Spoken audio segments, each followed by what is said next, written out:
Terrace Indore प्रार्थना भवन से आप सभी का हृदय से स्वागत करता हूँ। विश्वास करता हूँ कि आप प्रभु के अनुग्रह से आनंदित, मग्न और स्वस्थ होंगे। धन्यवाद करते हैं प्रभु का हर एक बातों के लिए। परमेश्वर को धन्यवाद करते हैं कि प्रभु ने हमारे जीवनों में एक दिन और जोड़ा है। हम धन्यवाद करते हैं कि परमेश्वर ने एक घड़ी और हमारे जीवनों में जोड़ी है। तो आइए हम मिलकर परमेश्वर की आराधना, स्तुति, उसकी महिमा करेंगे। हम प्रार्थना में जाएंगे। धन्यवाद करते हैं जीवित महान परमेश्वर, आपका धन्यवाद करते हैं प्रभु जी, हर एक बातों के लिए आपका धन्यवाद करते हैं परमेश्वर। और प्रभु जी, आपने हमारे जीवनों में एक दिन और जोड़ा है, आपका धन्यवाद करते हैं। एक घड़ी और जोड़ी है, आपका धन्यवाद करते हैं। एक पल और जोड़ा है, आपका धन्यवाद करते हैं प्रभु जी। आपने जो भी संदेश परमेश्वर अपनी भीड़ों के लिए रखा है परमेश्वर, आज उन पर प्रकट कर परमेश्वर। और प्रभु जी, होठ मेरे हो परमेश्वर, वर्ड तेरे हो परमेश्वर, मेरी जुबानों पर परमेश्वर तेरा पहरा हो, यीशु मसीह के नाम से मांगते हैं, आमीन। धन्यवाद करते हैं प्रभु, हर एक बातों के लिए परमेश्वर धन्यवाद करते हैं। हम वचन में जाने से पहले मैं आपको एक बात बताना चाहता हूं कि आप स्क्रीन पर जो QR कोड देख रहे हैं, वो QR कोड आप इस मिनिस्ट्री में, इस इंदौर प्रार्थना भवन में अपने दानों को, अपने ऑफरिंग को, अपने दशमांश को बोल सकते हैं कि इस भवन में, जो ये भवन है, ये परमेश्वर के नाम से प्रभु के कामों के लिए है। इसमें जो भी आवश्यकता है, जो भी नीड है, वो पूरी होती रहे। और परमेश्वर का वचन जहाँ जहाँ नहीं पहुँचा है, परमेश्वर का राज्य जहाँ जहाँ नहीं पहुँचा है, वहाँ तक पहुँचने में आप आपके हाथों को बढ़ा सकते हैं। किसी गरीब के फीस को आप भर सकते हैं, चाहे आप किसी के राशन के लिए मदद कर सकते हैं, तो अपने हाथों को आप बढ़ा सकते हैं। प्रभु के हाथ राज्य में आप बो सकते हैं, अपने दान, ऑफरिंग, दशमांश को बो सकते हैं, अपनी भेंटों को बो सकते हैं। जब हम परमेश्वर के राज्य में बोते हैं तो हम गरीब नहीं होते। जब हम परमेश्वर के राज्य में बोते हैं तो हमारा पैसा फिजूल खर्चियों में नहीं जाता है, हमारा पैसा अस्पतालों और दवाइयों में नहीं जाता है, हमारा पैसा नशे में नहीं जाता है। जब हम परमेश्वर राज्य में बोते हैं तो हम उसका 1000 गुना ही काटते हैं। परमेश्वर किसी का रखता नहीं है, वो मल्टीप्लाई कर आशीष है उसको दोगुनी देता है, वो वापस लौटा देता है। तो हम परमेश्वर के राज्य के लिए बोएं तो मैं विश्वास करता हूँ कि आप इसका 1000 गुना ही काटने पाए, यीशु मसीह के नाम से मांगते हैं, हमें वचन में जाएंगे। पहला शामुएल उसका 16 अध्याय, पहला शामुएल का 16 अध्याय वाक्य संख्या 6 से पढ़ेंगे हम। पहला शामुएल 16 अध्याय वाक्य संख्या 6 से पढ़ेंगे हम। जब वे आए तब उसने एलिया पर दृष्टि करके सोचा, निश्चय यह जो यहोवा के सामने है वही उसका अभिषिक्त होगा। परंतु यहोवा ने शामुएल से कहा, ना तो उसके रूप पर दृष्टि कर और ना उसके कद की ऊंचाई पर, क्योंकि मैंने उसे अयोग्य जाना है। क्योंकि यहोवा का देखना मनुष्य का सा नहीं है। मनुष्य तो बाहर का रूप देखता है, परंतु यहोवा की दृष्टि मन पर रहती है। Hallelujah, hallelujah.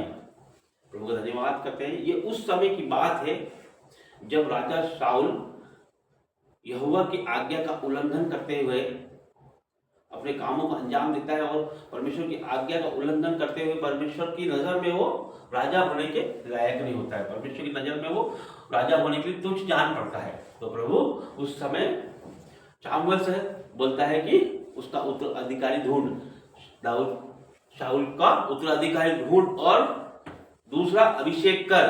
तो उसे वो कहाँ भेजता है, हम आगे पढ़ेंगे कि वो उसे भेजता है। इसके ऊपर से हम पढ़ेंगे, 5 से हम पढ़ेंगे इसके। उसने कहा, हाँ, मित्र भाव से आया हूँ, मैं यहोवा के लिए यज्ञ करने को आया हूँ। तुम अपने अपने को पवित्र करके मेरे साथ यज्ञ करने में आओ। तभी उसने यिशै और उसके पुत्रों को पवित्र करके यज्ञ में आने का न्योता दिया। प्रभु ने उसको यिशै के पास भेजा। यिशै कौन था? यिशै के 8 पुत्र थे, उसमें दाऊद सबसे छोटा था।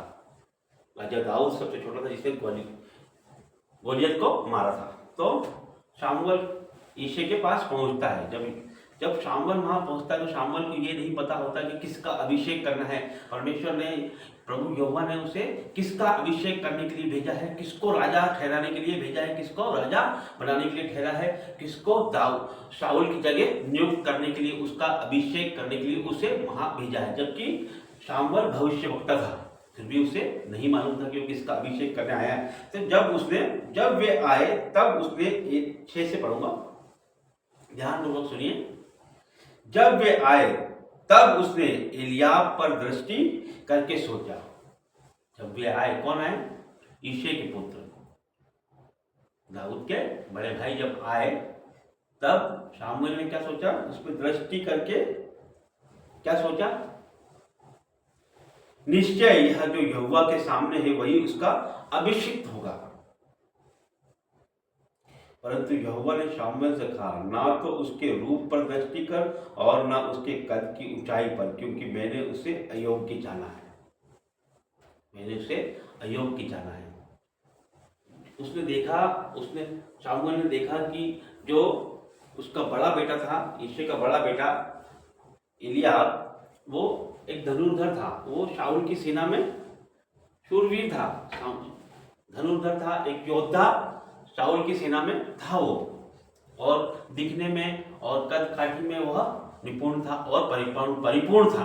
तो शामुएल को देख के लगा कि यही है।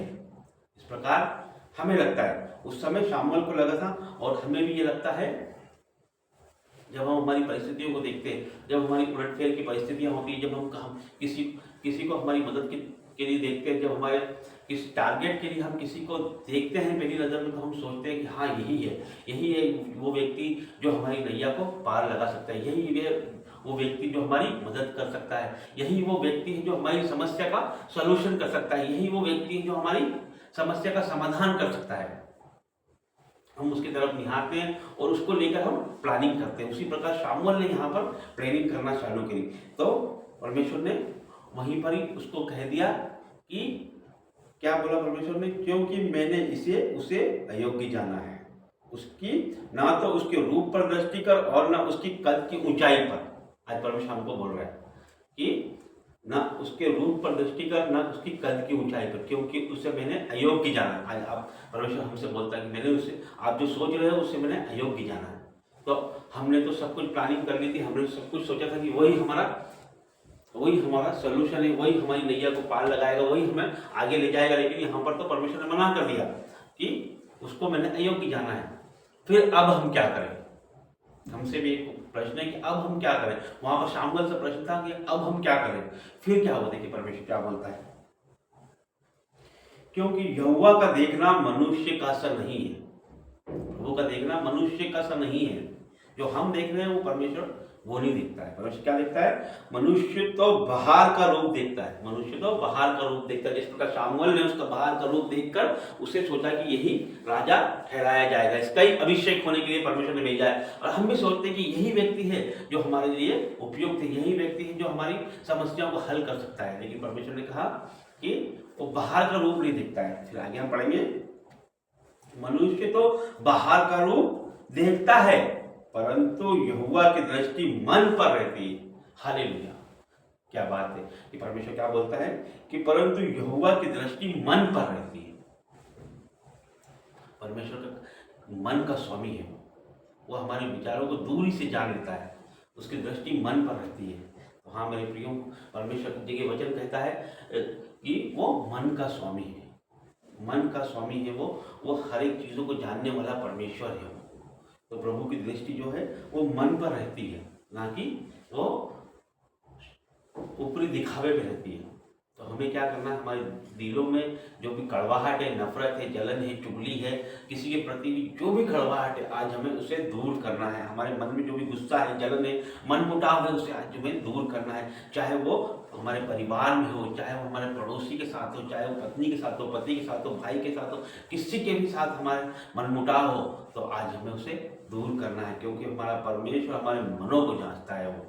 इसलिए हमारी सोच को हमें प्रभुमय करना है, हमारी सोच को हमें पॉजिटिव करना है और हमारे दिलों से, हमारे अंदर से, हमारे मनों से हर एक नेगेटिव चीज़ों को हमको निकालना है। क्योंकि हमारा परमेश्वर मन का स्वामी है, वो मन को जांचने वाला परमेश्वर, उसकी जो दृष्टि है वो हमारे मनों पर होती है। यदि हमारे मनों को हम साफ करते हैं, यदि हम मनों को हमारे प्रभुमय रखते हैं, तो परमेश्वर हमको ऊंचा उठाता है। परमेश्वर जो साफ दिल के हैं, जो प्रेम वाले हृदय के हैं, जो परमेश्वर में है, जो मन के साफ है, परमेश्वर उनको चुनता है। परमेश्वर की दृष्टि उन पे होती है। जिस प्रकार की परमेश्वर की दृष्टि दाऊद पे हुई, परमेश्वर उसके मन को देखा। तो इसीलिए हमको आज से हमारे मनों को साफ करना है और परमेश्वर की ओर हमें आगे चलना है। तो मैं विश्वास करता हूँ कि ये वचन आपके जीवनों में 1000 गुना फल लेके आए, अंधकार की कोई शक्ति से चुराने न पाए।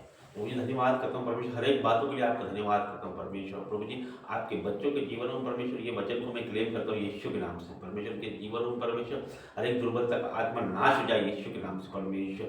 और प्रभु जी इनके हृदय को साफ कर परमेश्वर, हर एक मन मुटाव परमेश्वर के जीवनों से निकल जाए, हर एक नफरत इनके जीवनों से निकल जाए परमेश्वर, हर एक गुस्सा इनके मनों से आउट इन जीसस नेम, हर एक लड़ाई झगड़ा परमेश्वर इनके जीवनों से चला जाए यीशु के नाम से परमेश्वर। मनों को शुद्ध कर परमेश्वर, तू मन का स्वामी है परमेश्वर, हमारे मनों को तू दूरी से जान लेता है परमेश्वर। प्रभु जी हर एक को परमेश्वर बदल दे आज परमेश्वर, आपकी पवित्र आत्मा की फायर से परमेश्वर एक एक बदलने पाए परमेश्वर। प्रभु जी आपकी फायर उतार दे परमेश्वर, आज परमेश्वर छू ले परमेश्वर, touch touch touch touch in the name of Jesus.